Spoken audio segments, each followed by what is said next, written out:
God is speaking about a spirit of power, spirit of love, spirit of sound mind, and He is giving it to us. Amen. You have not been given a spirit of fear. The moment they start fearing, ask them to read this word, speak this word, let their ears hear, let them shout it aloud. God will deliver them. The very person who's fearful will turn out to be a channel of boldness. Amen. Is there anything, any situations in your life that this power cannot handle? Is there any pit that you've fallen into that this power cannot pick you up?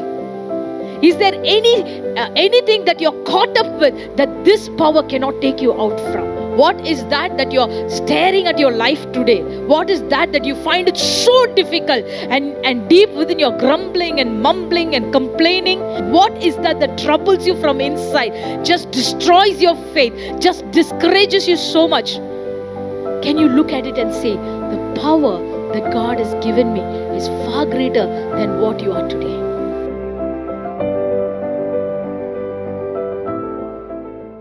So the promise that God has given us this month is a month of power manifestation. And the verse is 2 Timothy chapter 1 verse 7. So I want to read it in different versions. Okay? So follow me. And in NIV it says, for the Spirit God gave us does not make us timid, but gives us power, love, and self-discipline. In NKJV it says, for God has not given us a spirit of fear, but of power and of love and of a sound mind. In KJV, it says, for God had not given us the spirit of fear, but of power and of love and of sound mind. Amplified version. For God did not give us a spirit of timidity or cowardice or fear, but He has given us a spirit of power and love and of sound judgment and personal discipline, abilities that result in a calm, well-balanced mind and self-control. Wow. Praise God. It's a very beautiful verse with an in-depth meaning in it. So what comes to our mind when we say power manifestation? What comes to our mind? Anything that comes to our mind? Holy Spirit. Praise God. Anointing. Manifestation சொல்லும்போது என்ன immediate மைண்டுக்கு வருது? Healing. Amen. Well, for me, it's similar. It's like people getting delivered from evil spirits, with shrieks coming out, blind, seeing, lame walking, paralyzed just getting up from bed, deaf hearing, ultimately dead also raising. If I can think or imagine power manifestation, well, these are the things that come to my mind, and I'm sure like most of you all also have that, right? In a sense, all this is true. Okay, all this is true about this verse, but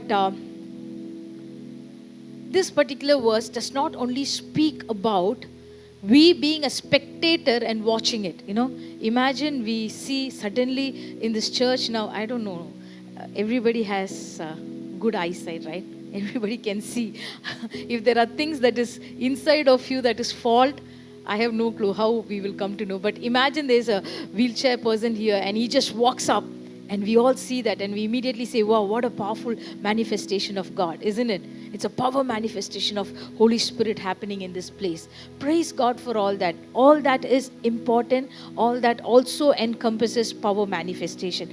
But this verse does not only mean that I and you are being a spectator or watching something powerful that is happening and just glorifying God. அந்த மாதிரி ஏதாவது ஒன்று நடந்துச்சுன்னா என்ன பண்ணுவோம்? Immediately we'll raise our hands and say, hallelujah, praise God.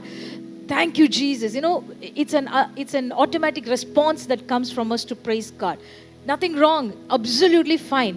But this verse doesn't end, with that power manifestation that we watch from outside. Amen. So this goes deep inside to say that power that God desires, God intends to do it through you and me. Amen. The power of God in you and through you. In me and through me. So if I want to title this message, I call it as in you and through you. Turn to your neighbor and say in you and through you. So I want you to, zoom into the verse again, and we want to notice few important things. Notice that speaks about the Spirit. Okay, it speaks about the Spirit and not just power, love, sound mind. It speaks about a spirit of power, spirit of love, spirit of sound mind. Okay, and Bible also says God is giving you that spirit. Amen. Who's giving you that? Who's giving you that? Who's giving us that? God. God is speaking about a spirit of power, spirit of love, spirit of sound mind, and He is giving it to us. Amen. Praise God. Hallelujah. So if we look at this word in context, Paul writes it to Timothy. Okay. So Paul writes it to Timothy. Let's read from verse 3 until verse 6. Paul, an apostle of Jesus Christ, by the will of God, according to the promise of life which is in Christ Jesus, to Timothy, my dearly beloved son, grace, mercy, and peace from God the Father and Christ Jesus our Lord. I thank God, whom I serve from my forefathers with pure conscience, that without ceasing I have remembrance of thee in my prayers night and day, greatly desiring to see thee, being mindful of thy tears, that I may be filled with joy. So now verse 5 and 6. When I call to remembrance the unfeigned faith that is in thee, which dwelt first in thy grandmother Loy and thy mother Eunice, I am persuaded that in thee also. Wherefore I put thee in remembrance that thou stir up the gift of God which is in thee by putting on of my hands. Amen. So Paul is encouraging Timothy, saying that, Timothy, I have seen a great faith. Okay.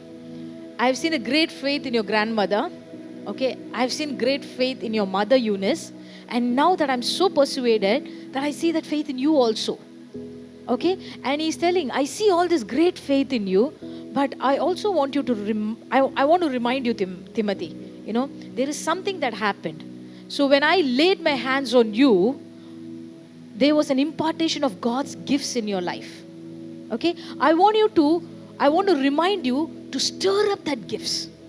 Okay. So Paul was telling, when he had laid hands on Timothy, there was impartation of God's gifts in his life. Okay. And he's reminding Timothy again, Timothy, stir up that gifts, because that is in you now. Okay. But what is that can be a hindrance to that gifts is fear. Don't be fearful what others are going to think about you. Don't be fearful when you go and stand in the congregation and I don't know whether this person will be healed by me or not. It's not by you, it's by God. He has given you the gift. So He's telling, for God did not give you the spirit of fear. God did not give you that. He gave you a spirit of power, love, and sound mind. So now, go stir up your gift. Amen. Let's put our hands for Rini, for volunteering. Okay, so this is the context in which this verse is spoken. Okay, he calls in Timothy. He was grooming Timothy. He was discipling Timothy. Timothy was a wonderful man of God. Paul commends him. Hey, I've seen great faith in you. And he's telling you also have gift of God's. But in order for you to operate in this gift, you have to operate in faith. And that's why he says, God did not give you the spirit of fear. Because faith and fear cannot operate together. Amen. So this is the context in which this verse has been spoken. But what does it tell to us? How does it apply to us? That's what we are going to see now. Okay, how does it apply to us? Let's read it one more time from Amplified Version. For God did not give me a spirit of timidity or cowardice or fear, but He has given me a spirit of power and of love and of sound judgment and personal discipline, abilities that result in a calm, well-balanced mind and self-control. Before seeing what God has given us or given you and me, I want you to see what God has not given us. The Word of God says He has not given us a spirit of fear, timidity, cowardice. Notice, it is just not a feeling of fear. Paul says it's a spirit of fear. There is a difference between just feeling and a spirit. Okay? Is this spirit of fear from God's? Is it a spirit of God? No. Is it a human spirit? Yes. It is not a human spirit. It is not from God. It is not a human spirit. So we can surely say it is of the devil. Amen. So the spirit of fear is from the devil, and that can be paralyzing, and that can steal one person of their potential. So before going into the things that what God has given you, I want to tell you today, God has not given you and me a spirit of fear. Well, for me it is loneliness and darkness and etc. But for people it can be fear of rejection, fear of people, fear of speaking, fear of many things. You do thousands and thousands and thousands of fear the devil puts in people's life to destroy them, cripple them, and steal them of their potential. Not worth it. I'm not speaking only for you. I do not know how many of you have kids like me who's growing in fear.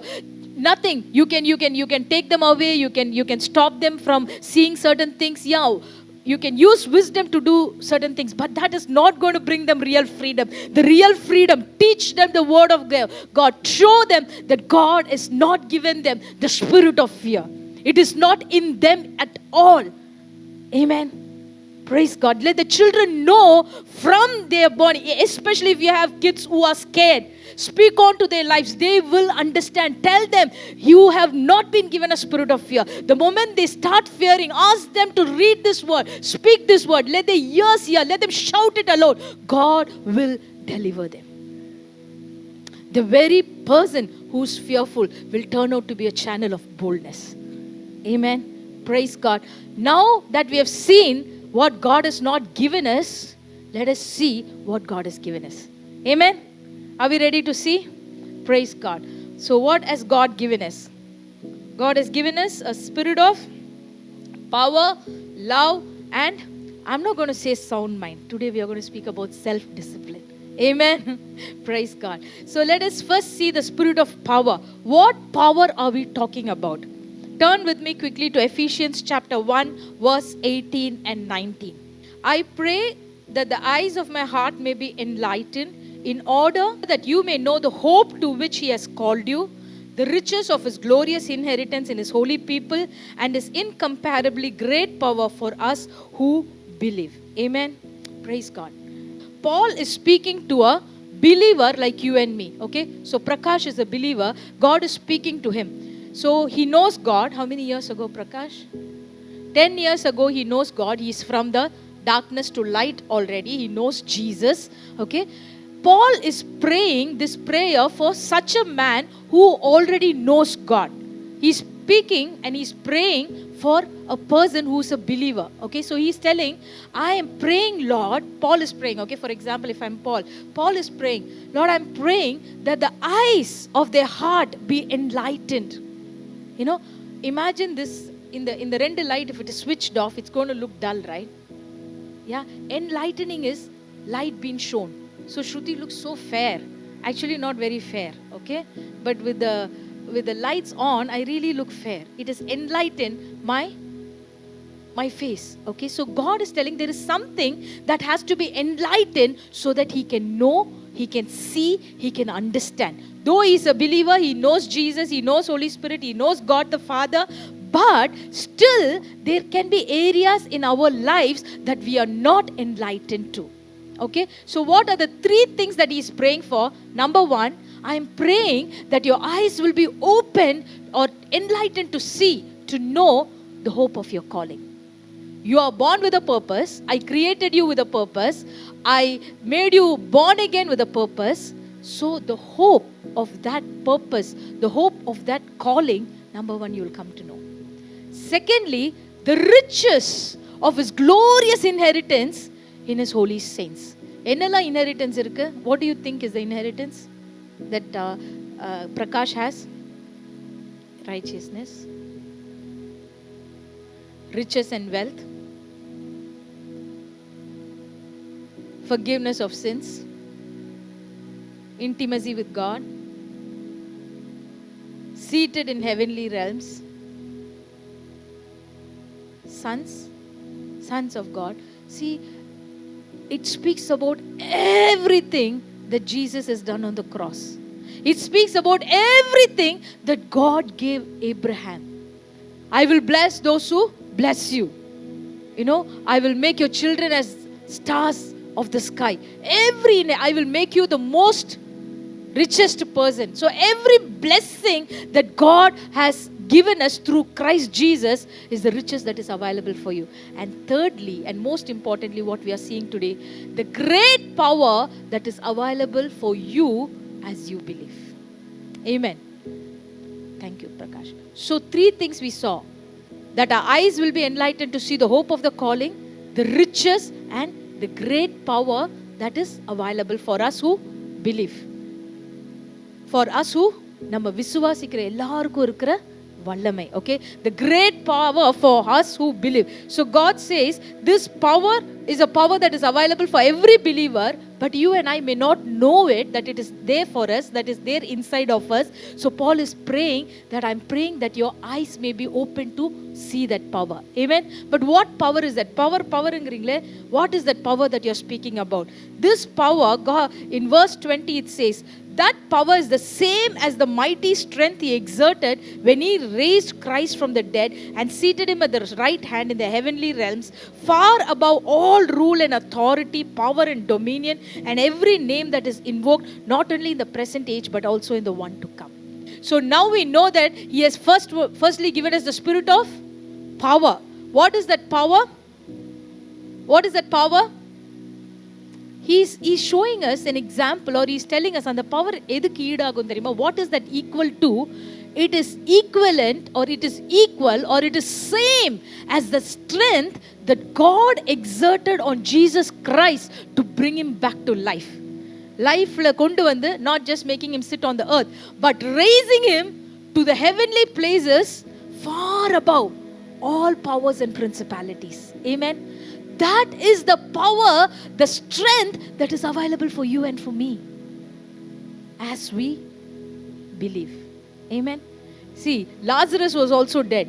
He was also raised up. Don't compare Jesus' death with Lazarus' death. Jesus died with the sins of all the world on him. The weightage of his death was enormous.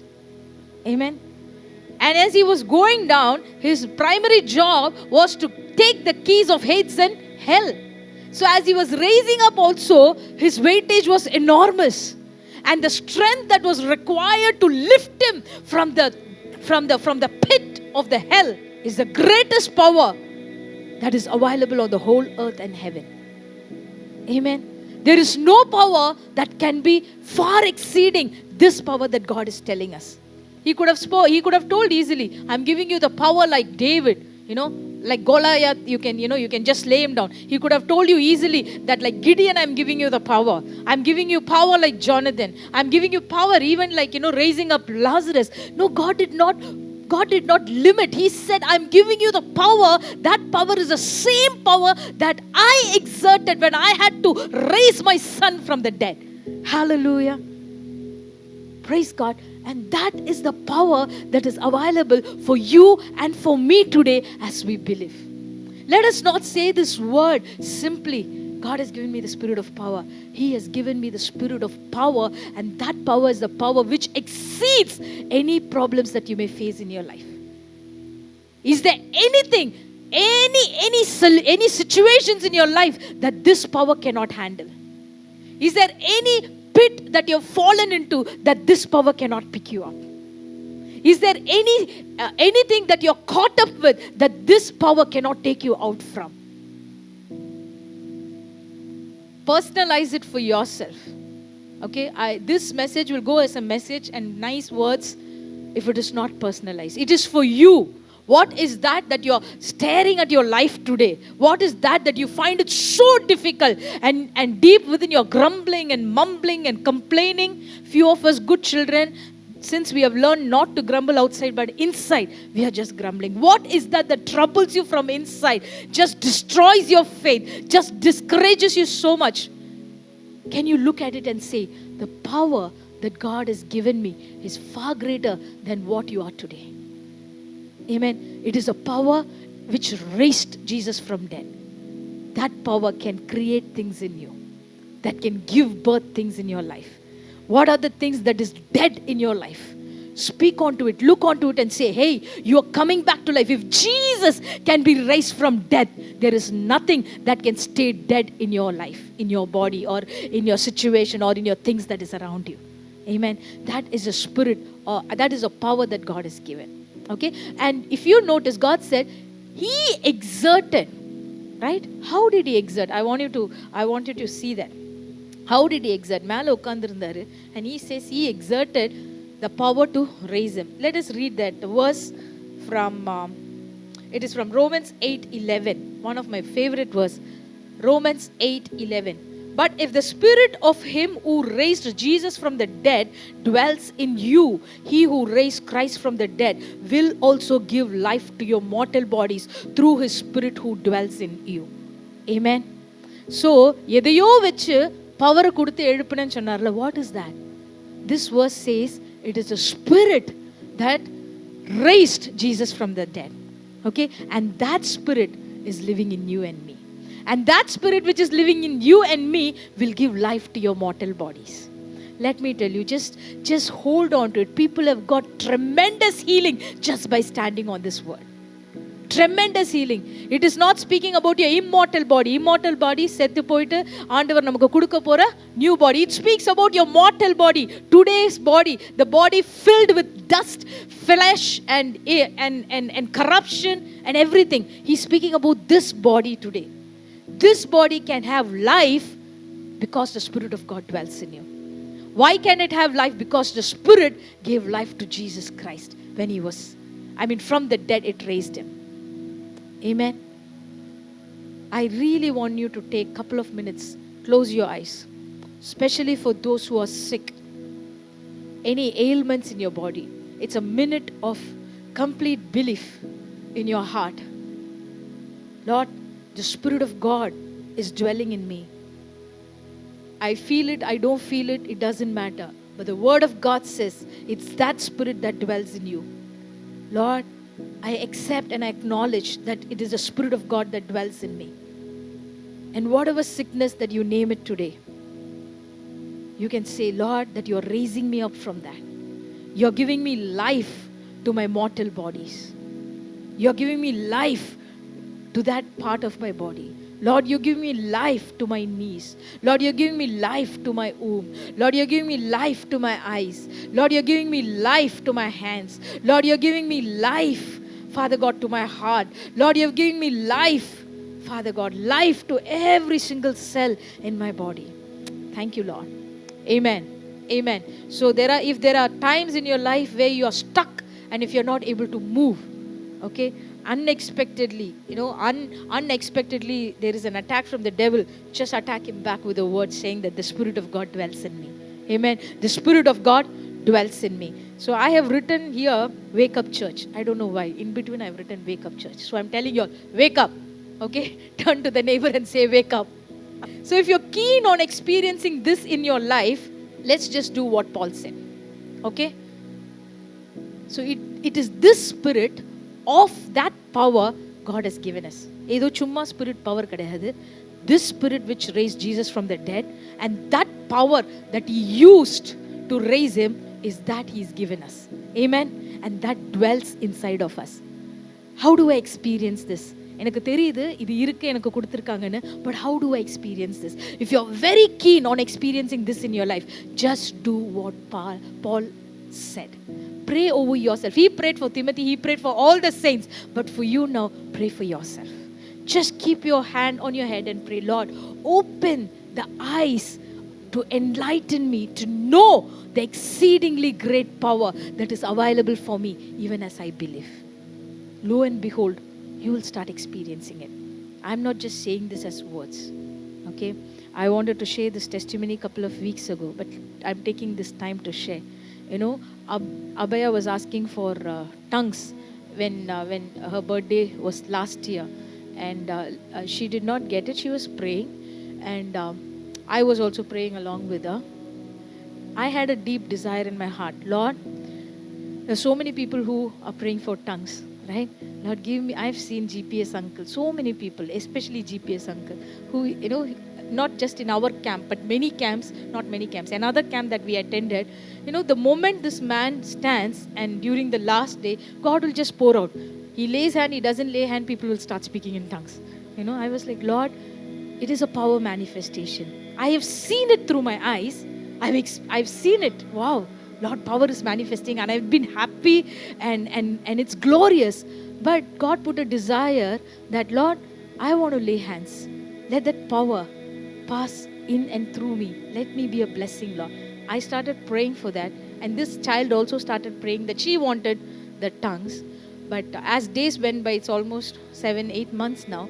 This month, power manifestation, where God spoke power manifestation.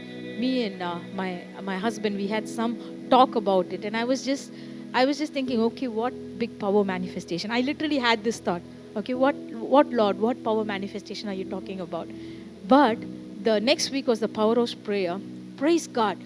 We were just praying, and all of a sudden I just felt in my heart, go and pick up the anointing oil. So I went and picked up. Deep in my heart, I wanted to go lay hands and pray for somebody else. Okay, I picked up the oil thinking that I want to pray for somebody else, but for a second of time, I did not understand what exactly happened. All that I know was I just turned towards my right side. This child, Abhaya, was passing. I mean, she was just doing her homework, moving from one place to other. She just stood there, and I just heard the Spirit of Lord tell me, just lay hands upon her. I laid hands, and then I heard God tell me, I'm going to give her tongues. I just told her, God, if God gives you something, just speak. And within a minute or so, she just started speaking in tongues.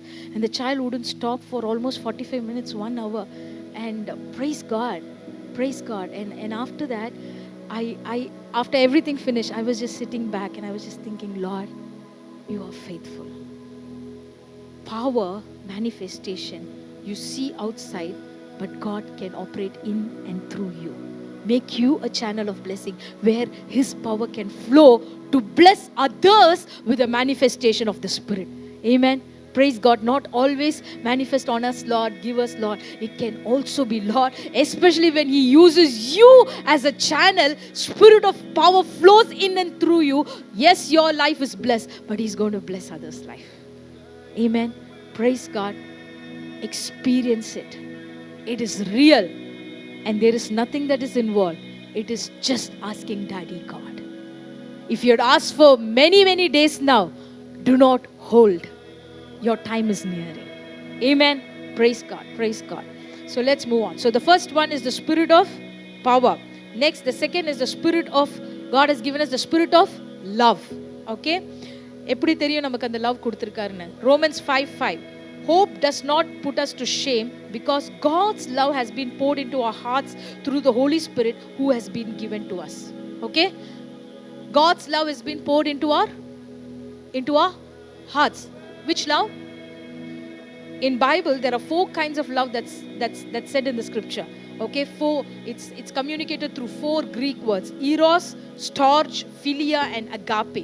Okay, eros, romantic love; storge, family love; philia, brotherly love; and agape, selfless and sacrificial love. It is just not this one love, but all these kinds of love is God's love, and God has sprinkled. ஏதோ கொஞ்சம் தெளிச்சு விட்டு போயிருக்காரு, கொஞ்சம் love அங்க. No, He has poured out His love on our hearts. Amen. So husbands and wives, you cannot say that I don't have romantic love. Amen. God has poured out. If you're blocking that, then the pipe it's in a danger of explosion. So don't do that. Amen. So you have the romantic love, you have the family love. Every single person in the family, your near, your dear ones, your in-laws family, your uncle's family, auntie's family, everybody you can love because God has poured that love in you. Filial love, that is the brotherly love. Okay, in the church, brothers and sisters, there is no excuse for us to say that I'm angry. Amen. Because God has poured out that filial love into your hearts, and agape, selfless and sacrificial love. He is poured out. So sacrifice is not a pain.